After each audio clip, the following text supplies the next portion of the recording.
안녕하세요, 여러분. 타연이입니다. 오늘은 2025년 4월 29일 화요일이고요. 36번째 팟캐스트를 녹음해 보려고 합니다. 지난 일주일 잘 지내셨나요? 제가 그래도 많이 늦지 않게 돌아왔죠? 제가 지난번 팟캐스트에서 드디어 한국에서 운전면허를 땄다고 말씀드렸었는데요. 약간 자랑을 했었죠. 이제는 곧 캘리포니아 면허를 따러 가야 한답니다. 그래서 요즘 필기시험 공부를 시작했어요. 사실 내용이 많이 어려운 건 아닌데요. 제가 혹시라도 모르고 지나치는 게 있을까봐 꼼꼼하게 살펴보고 있습니다. 이제 곧 면허 시험을 새로 보러 가기에 앞서서 오늘은 제가 한국에서 면허 시험을 봤던 경험이나 운전이라는 거에 대해서 요즘 제가 하고 있는 생각을 여러분과 함께 나눠 보려고 합니다. 제 주변 친구들을 보면 대부분 고등학교를 졸업할 무렵 수능을 치고 고등학교 졸업식을 하기 전 그때 자연스럽게 운전학원에 가는 편이었던 것 같아요. 저는 대학교 합격을 되게 일찍 한 편이라서 저도 그 시기에 시간이 정말 많았거든요. 그리고 집에서 아빠가 계속 운전학원 등록하라고 계속 그러셨는데도 그때 저는 하지 않았어요. 그때는 그냥 아무것도 안 하고 쉬고 싶기만 했고, 그리고 운전을 해야 한다는 그 필요성을 잘 못 느꼈던 것 같아요. 내가 운전면허를 따더라도 어차피 운전할 차도 없는데 라는 생각이었어요. 실제로 그 후에 서울에 가서 대학을 다니고 또 취업해서 회사를 다니면서도 대중교통으로 모든 생활이 가능했기 때문에 그때도 면허를 딸 생각을 하지 않았던 것 같아요. 그런데 이게 저만의 이야기가 아닌 게 최근에 10대, 20대의 운전면허 취득수가 줄어들고 있는 추세라고 합니다. 운전학원 자체도 문을 닫는 곳이 많아지고 있고요.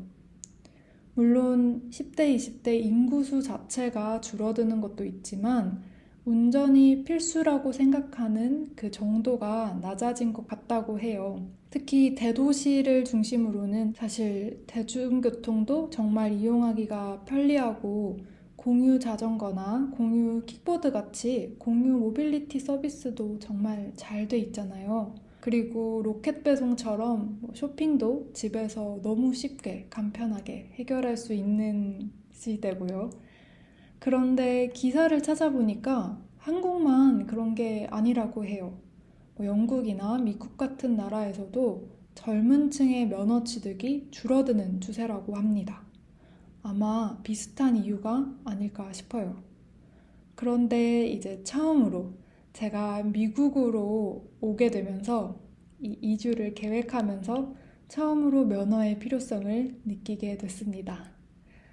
미국에서도 사실 대도시에 살면 차가 필수는 아니라고 하는데요. 캘리포니아에서는 필수라고 하더라고요. 그렇다고 해서 제가 미국에서 처음으로 운전면허 시험을 보고 또 첫 운전을 미국에서 처음 해보는 거는 제 자신한테 너무 힘든 미션이 될 거라고 생각해서 한국에서 면허를 따겠다고 마음을 먹었습니다. 네, 30대가 된 제가 처음으로 마음을 먹게 된 거죠. 한국에서 울산에 있는 저희 본가에서 지내면서 제일 가까이에 있는 운전학원에 먼저 등록을 하러 갔는데요. 이 학원을 가면서 운전의 필요성을 다시 한번 절실하게 느끼게 됐습니다.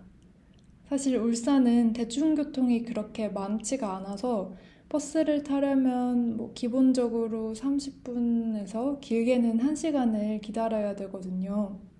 그래서 버스를 안 타는 날에는 엄마가 태워주셨는데 제 나이에 엄마가 태워주는 차를 타고 학원에 간다는 기분이 좀 부끄럽기도 하고 죄송하기도 하고 그렇더라고요.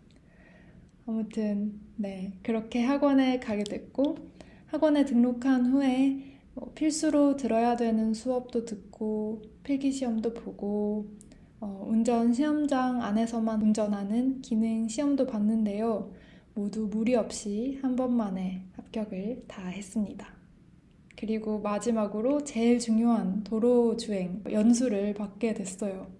연수를 받기 전에 저는 사실 시험장 내부에서 조금이라도 연습을 해서 마음의 준비를 한 후에 도로로 나가지 않을까 생각했었는데 정말 그런 거 하나도 없이 바로 도로로 나가더라고요.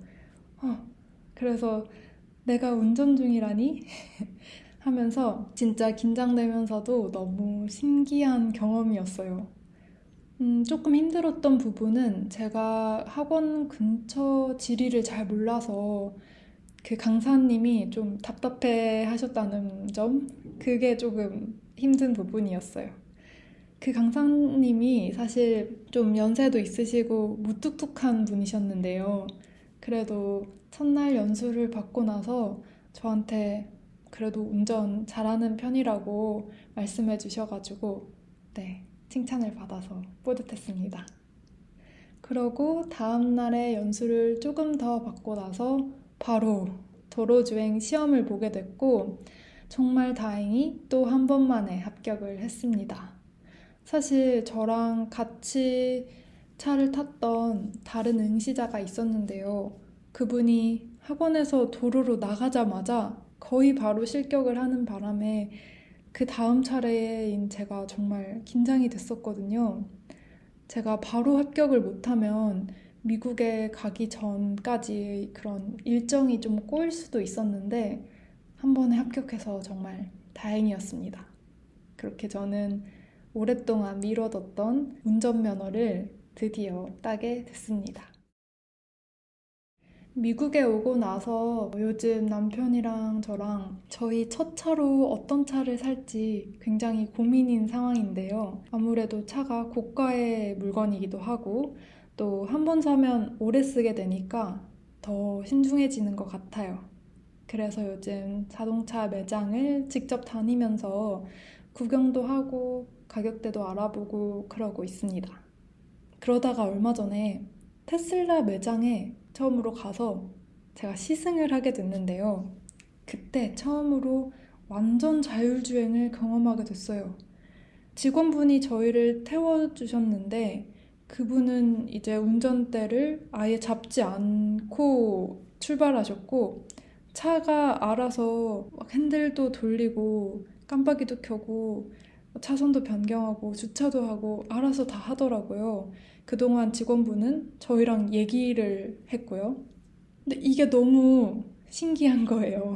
물론 아직은 이 정책 때문에 운전자가 어느 정도 개입을 해야 되고 그런 상황이지만 완전한 자율주행이 먼 미래가 아니겠구나라는 걸 정말 체감했던 것 같아요. 그러면서 여러 가지 생각이 들기 시작했어요. 사실 지난 몇십 년 동안은 운전을 잘하는 능력이 중요했었잖아요. 운전 능력으로 돈을 벌 수 있는 직업들도 많고요. 그런데 이런 능력이 과연 미래에도 계속해서 중요할까? 그런 생각이 드는 거예요. 예를 들어서 예전에는 수동 변속을 할 줄 알아야 됐고 또 길을 잘 외우고 또 지도를 보면서 운전을 했었잖아요.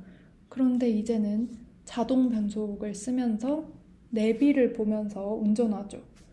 그런데 그걸 보고 사람들이 에이, 그래도 자동 변속이랑 내비 없이도 운전을 잘해야지 라고 말하진 않잖아요.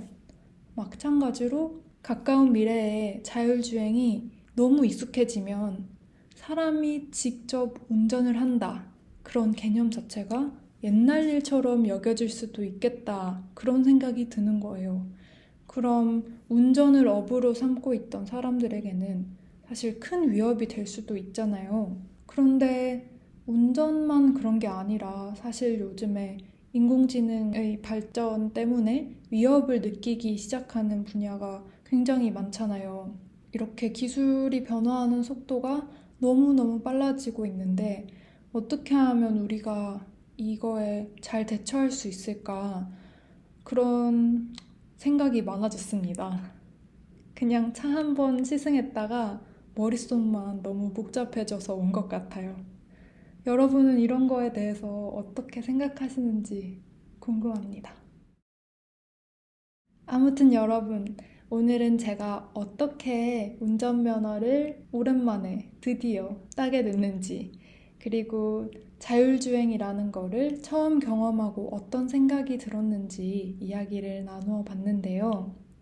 우선 저한테 제일 중요한 건 캘리포니아 면허도 얼른 따야 된다는 거겠죠?